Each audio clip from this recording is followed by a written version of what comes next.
Hey guys, இன்றைக்கி ஒரு ரொம்ப ஈஸியான ரெசிபி தான் பார்க்க போகிறோம். வீட்டில் இருக்க துவரம் பருப்பு வச்சு ஒரு ஈஸியாக வடை எப்படி செய்யலான்றத பார்க்கலாம்.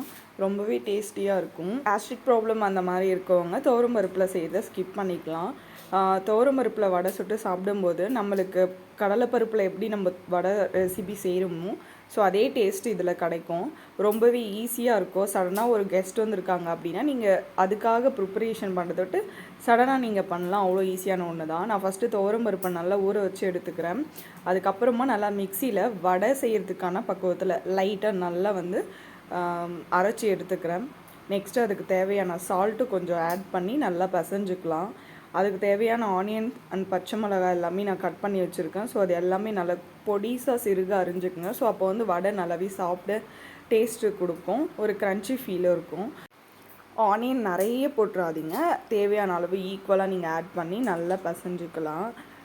ஏன் ஸ்லைஸை ஆட் பண்ணுறோம் அப்படின்னா அது நல்லா குக் ஆகும். ஸோ அதனால் ஸ்லைஸை ஆட் பண்ணும்போது நல்லா ஒரு க்ரன்ச் ஃபீல் தரும். வீட்டில் இதை அடிக்கடி செய்வேன். ஏன்னா ரொம்ப ஈஸியாக இருக்கிறதுனால எப்போ ஸ்நாக்ஸ் வேணுமோ நம்ம உடனே செஞ்சிடலாம்.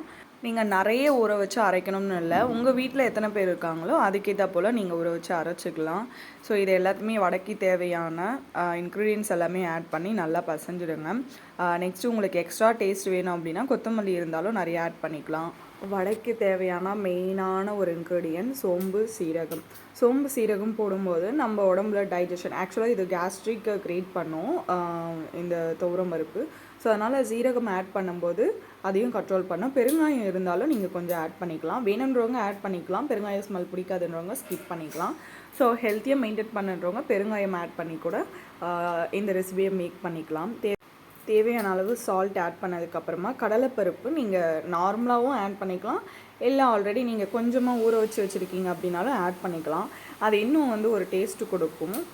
ஸோ நல்லா அது வந்து பிசைஞ்சுக்குங்க. நல்லா பிசைஞ்சிட்டதுக்கப்புறமா நீங்கள் ஒரு 10 மினிட்ஸ் கிட்ட நீங்கள் க்ளோஸ் பண்ணி வச்சுட்டிங்கன்னா நல்லா ஊறிடும்.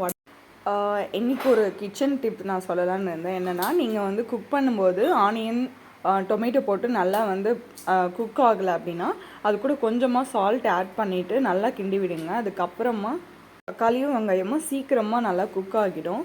ஸோ இது ரொம்பவே ஈஸியாக இருக்கும். நீங்கள் ஒரு சமைக்கிறீங்க, ஒரு அவசரமாக நீங்கள் சமைக்கும்போது உடனே தக்காளியும் வெங்காயமும் நல்லா வந்து குக் ஆகணும் அப்படின்னும் போது நீங்கள் கொஞ்சமாக தேவையான அளவு எக்ஸ்ட்ரா கூட நீங்கள் ஆட் பண்ணதாலும் கொஞ்சமாக ஆட் பண்ணாலே நல்லா உடனே குக் ஆகிடும்.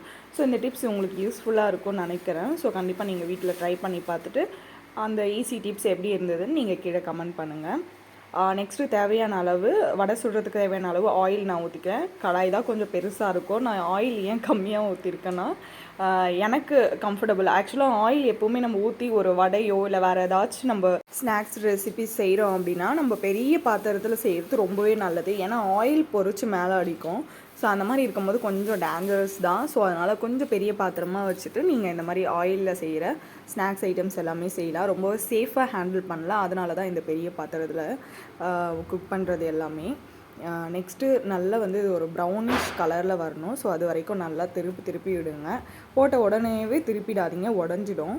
ஸோ நல்லா ப்ரௌனிஷ் கலரில் வரும்போது நல்லா வந்து வடையோட கண்டென்ட் கரெக்டாக வந்துடும்.